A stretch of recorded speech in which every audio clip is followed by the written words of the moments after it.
आज है 22 अप्रैल। आज हम 21 और 22 दोनों दिन की करंट अफेयर का डिस्कस करेंगे, ठीक है। कल करंट अफेयर का टेस्ट हुआ था और पता है बहुत ही खुश करने वाला था, क्योंकि टॉप 20 लोगों के प्रश्न पता है 27 सही थे। और उनमें दो नाम, जिसमें एक नाम था अंकिता यादव का और एक नाम था AM, ठीक है। इन दोनों के 30 में से 30 सही थे। कमाल की बात यह है। तो कल का टेस्ट काफ़ी खुश करने वाला था। और पता है जो नीचे कमेंट सेक्शन में जो कमेंट करते हैं उन सबके नाम पहचान पा रहा था मैं कि हाँ ये करते हैं, ये करते हैं। तो बड़ी खुशी हुई कि हाँ तुम लोगों ने अच्छे से मेहनत करी है। चलो अब आज की करंट अफेयर पर बात कर लेते हैं। याद रखना बहुत ही महत्वपूर्ण है करंट अफेयर आज की, ठीक है। स्पीड में चलानी नहीं है, जितनी स्पीड में होती है ना नॉर्मल स्पीड में रखिए, क्योंकि जल्दी जल्दी चलाते हैं तो चीज़ें दिमाग से जल्दी निकल जाती हैं, ठीक है। आराम से सुनिए, सिर्फ 15 मिनट की तो बात होती है, आराम से थोड़ा सा इत्मीनान से सुना करो क्लास को, ठीक है। तो देखो पहला प्रश्न ये है कि हाल ही में किस देश ने अपना दूसरा सैन्य जासूसी उपग्रह, टोही उपग्रह जिसे कहा जाता है, कक्षा में सफलतापूर्वक स्थापित किया है। ऑप्शन है उत्तर कोरिया, दूसरा है दक्षिण कोरिया, तीसरा है चीन और चौथा है रूस। तो इसका जो सही उत्तर है वो है बी, यानी कि दक्षिण कोरिया। देखिए ये उपग्रह स्पेस एक्स के फाल्कन 9 रॉकेट से लॉन्च किया गया है। इसके बारे में आपको पता होगा, ये रीयूजेबल लॉन्च व्हीकल है, पता है ना। यानी फाल्कन 9 को मल्टीपल टाइम यूज किया जा सकता है, यानी कि एक बार ही लॉन्च करके आता है सैटेलाइट और फिर वापस से आ जाता है। अगर आप इसकी वीडियो देखना चाहें तो मैं छोटी सी इसकी वीडियो दिखा देता हूं आपको, ठीक है। Lift off of the Falcon 9.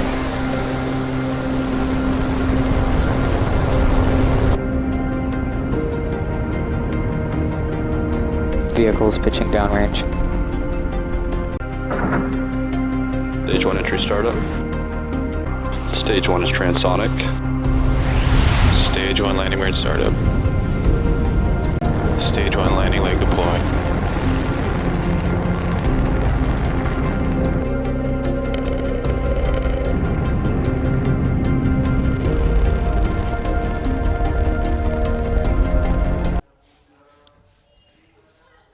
तो चलो एक्सप्लेनेशन देख लेते हैं। टोही उपग्रह किसे कहते हैं?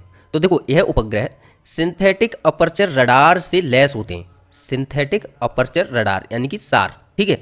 अब जो जिनमें सिंथेटिक अपर्चर रडार होती है उनकी पता है क्या खासियत होती है? इस क्षमता के उपग्रह खराब मौसम में भी तस्वीरें ले सकते हैं, मिसाइल लॉन्चिंग लोकेशंस, रेडियो और माइक्रोवेव ट्रांसमिशन को कैच करना आदि का भी पता लगा सकते हैं, ठीक है।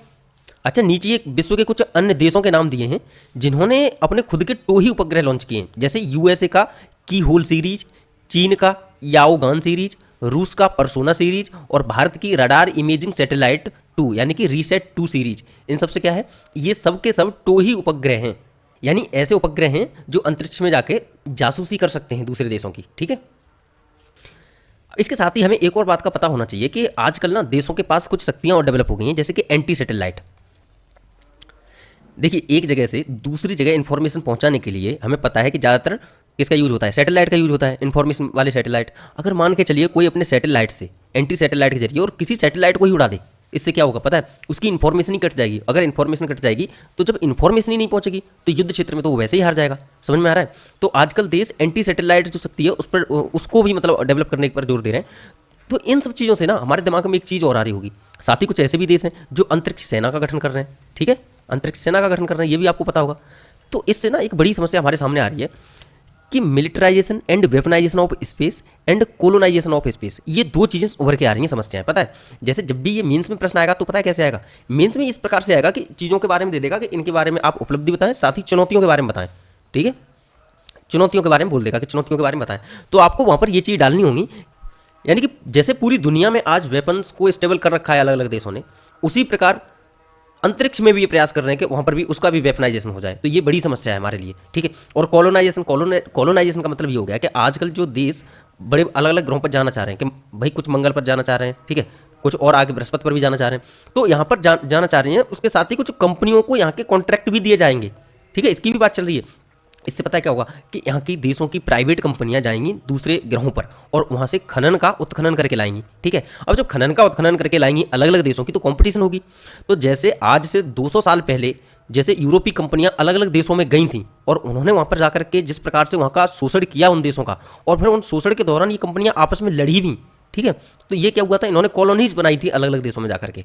तो ऐसी पॉसिबिलिटीज़ हैं कि आगे चल के यहाँ देश के यानी हर देश की अलग अलग कंपनियाँ अंतरिक्ष में जाएं, कॉलोनी बनाएं, और ऐसी भी पॉसिबिलिटीज़ हैं कि इनके भी बीच में कंपटीशन से लड़ाइयाँ हों, और इन लड़ाइयों से ऐसा हो सकता है कि इसका प्रभाव यहाँ पर पड़े ज़मीन पर, और आपस में देशों में भी लड़ाइयाँ हो जाएं।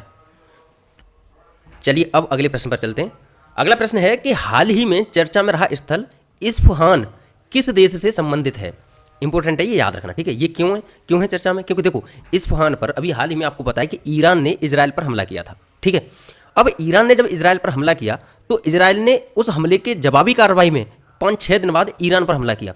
तो ईरान के ना इस्फहान शहर पर हमला किया था इजराइल ने, ठीक है, इसलिए महत्वपूर्ण बन जाता है। तो देखें जरा, तो इसका जो सही उत्तर है वो है ईरान। अब अगर इस शहर को देखना चाहें तो देखो, बहुत ही खूबसूरत शहर है, याद रखना, ठीक है। देखो, देखना चाहो आप देख सकते हैं इस प्रकार, ठीक है। ये देखिए डिज़ाइन, देखिए यहाँ की। देखो, ईरान का जो इस्फहान शहर है वो अपने महलों, टाइलों वाली मस्जिदों और मीनारों के लिए प्रसिद्ध है।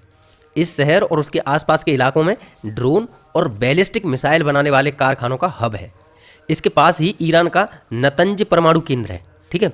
ईरान द्वारा इजराइल पर जो हमला किया गया था उसको ऑपरेशन टू प्रॉमिस नाम दिया गया था। क्या नाम दिया गया था? Operation true promise. इसके साथ ही याद रखना कि इजराइल ने जो इस हमले का बचाव किया था वो ऑपरेशन आयरन डोम, ऑपरेशन आयरन डोम लॉन्च किया था इजराइल ने ईरान के इस हमले से बचाव के लिए, ठीक है। अच्छा, इसके साथ ही आपको याद रखना होगा कि कुछ और भी शहर हैं जो चर्चा में आए, जैसे कि ताबरीज। ये जो ताबरीज है ये भी ईरान का ही शहर है, और यहाँ पर भी इजराइल ने हमला किया है, इसलिए ये चर्चा में आया था, ठीक है। आपने देखा होगा कि पिछली बार देखो, इराक में, सीरिया में जो ऐसे स्थल थे जहाँ पर ISIS और USA की जो सेना है उसकी जो मुठभेड़ चल रही थी, वो UPPCS के एग्जाम में आ गए थे डायरेक्ट, वो नाम कि ये नाम दे दिए थे डायरेक्ट, और फिर कहा था ये किस देश से संबंधित है, ठीक है। तो ऐसे नाम अक्सर आते रहते हैं UPPCS के पेपर में, ठीक है। अगला है नारगोनो काराबाख क्षेत्र, ये भी आया हुआ है, आपको पता ही होगा, ये एक बार नहीं 2-3 बार आया हुआ है। ये कहाँ पर है? अजरबैजान में है। ये आर्मेनिया से झड़प के कारण अक्सर चर्चा में रहता है, ठीक है। इनको हम अभी नॉर्मली ऐसे ही लेके चल रहे हैं, लेकिन इनसे संबंधित जब भी कोई बड़ी न्यूज आएगी तो हम इनको मैप पर अच्छे से दिखाएंगे, ठीक है। और एक है ये अगला कैप्री शहर, ये इंपॉर्टेंट है इस बार के लिए, ठीक है। ये क्या है कि इटली का है, और G7 देशों के विदेश मंत्रियों की बैठक हुई थी यहाँ पर, ठीक है। किस बात की चर्चा हुई थी? जब ईरान ने इजराइल पर हमला किया था तो उस हमले को निंदित करने के लिए, यानी कि ईरान के हमले की निंदा करने के लिए इस जगह पर कैप्री में G7 देशों की मीटिंग हुई थी, ठीक है। अगला है दमिश्क कहाँ है? सीरिया में। यहाँ पर भी इजराइल ने हमला किया था, ठीक है। और ये देखिए अपुलिया, ये भी इंपॉर्टेंट है इस बार के लिए।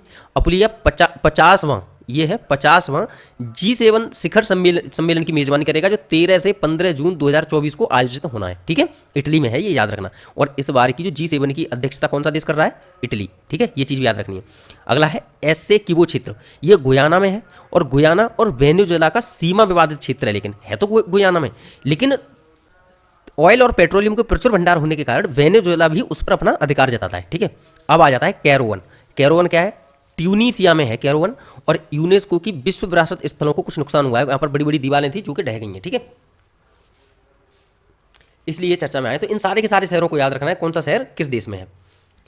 अब आ जाते हैं अगले प्रश्न पर। अगला प्रश्न कह रहा है कि हाल ही में शोम्पेन जनजाति ने पहली बार लोकसभा चुनाव में वोट डाला है। यह जनजाति किस क्षेत्र से संबंधित है? ऑप्शन है लिटिल अंडमान, दूसरा है कार निकोबार, तीसरा है लिटिल निकोबार, और चौथा है ग्रेट निकोबार। तो इसका जो सही उत्तर है वो है डी, यानी कि ग्रेट निकोबार। देखिए, जो शोम्पेन जनजाति है ना, शोम्पेन या शैम्पेन, ये बहुत ही जनसंख्या में बहुत ही कम है, 300 से भी कम है, ठीक है। अब ये ना, लेकिन बहुत ही शर्मीले किस्म की जनजाति होती है, इन्हें शर्मीली किस्म की जनजाति भी कहा जाता है, ठीक है। शर्मीली, ये बहुत जल्दी घुल मिल जाते हैं, लेकिन जो ऐसे कि नॉर्मली क्या होता है कि अंडमान निकोबार की जो जनजातियाँ हैं वो घुलती मिलती नहीं है बाहरी लोगों से, लेकिन ये जनजाति ऐसी है जल्दी ही घुल मिल जाती है, ठीक है। यही कारण है कि ये देखो, इनके फोटो वगैरह खींच लिए इन्होंने पत्रकारों ने, और हाल ही में इनसे क्या करवाया गया है? वोटिंग करवाई गई है, ठीक है। तो अब लेकिन ये जो चीज़ है कि little Andaman, car Nicobar, little Nicobar, great Nicobar, ये जो चीज़ें हैं, ये इन सबको अभी हम समझ लेते हैं मैप के थ्रू। पहले एक बार यहाँ से देख लेते हैं, ठीक है। यह जनजाति विशेष रूप से कमजोर जनजाति समूह यानी PVTG का भाग है, ठीक है। अब देखो, PVTG को हम बता चुके हैं कितनी है, आपको बताना है तुरंत कमेंट सेक्शन में कि अभी भारत में PVTG के अंतर्गत कितनी जनजातियाँ हैं, ठीक है, ये तुरंत बताना है आपको। अब देखो, एक बार हम समझ लेते हैं इसको, मैप को एक बार समझ लेते हैं कि देखो, ये है अंडमान और निकोबार, ठीक है।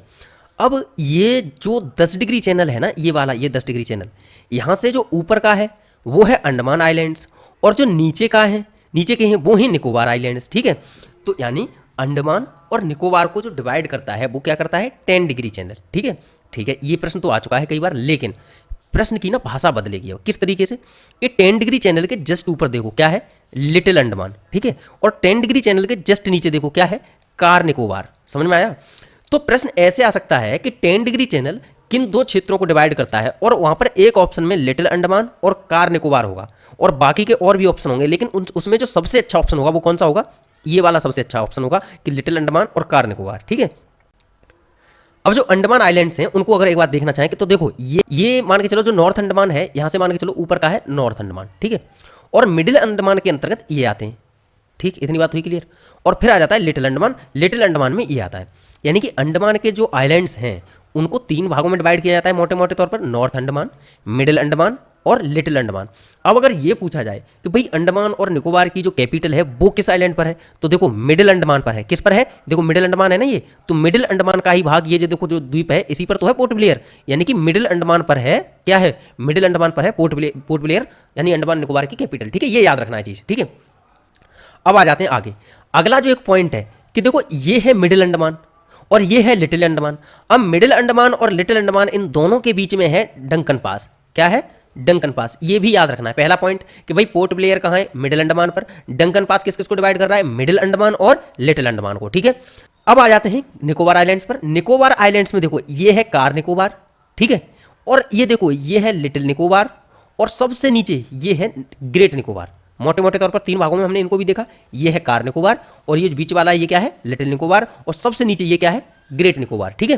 इतनी बात समझ में आई? तो ये चीज और याद रखनी है, 10 डिग्री चैनल के जस्ट नीचे क्या है, कार निकोबार, और उसके नीचे क्या है, लिटिल निकोबार, और उसके नीचे ग्रेट निकोबार।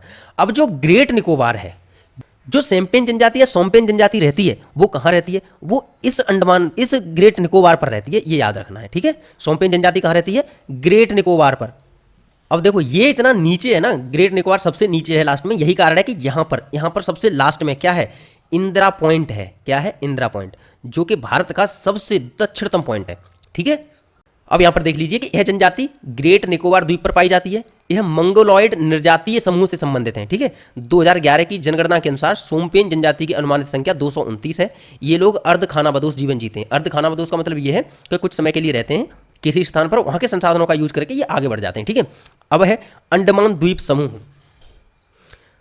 अगर जनजातियों की बात की जाए तो देखो अंडमान द्वीप समूह पर जनजाति कौन कौन सी है, अंडमानी, जराबाज, इनको जारबाज भी बोलते हैं, ओंगेज, प्रहरी, ठीक है, ये कौन सी है, नेग्रिटो समूह की हैं।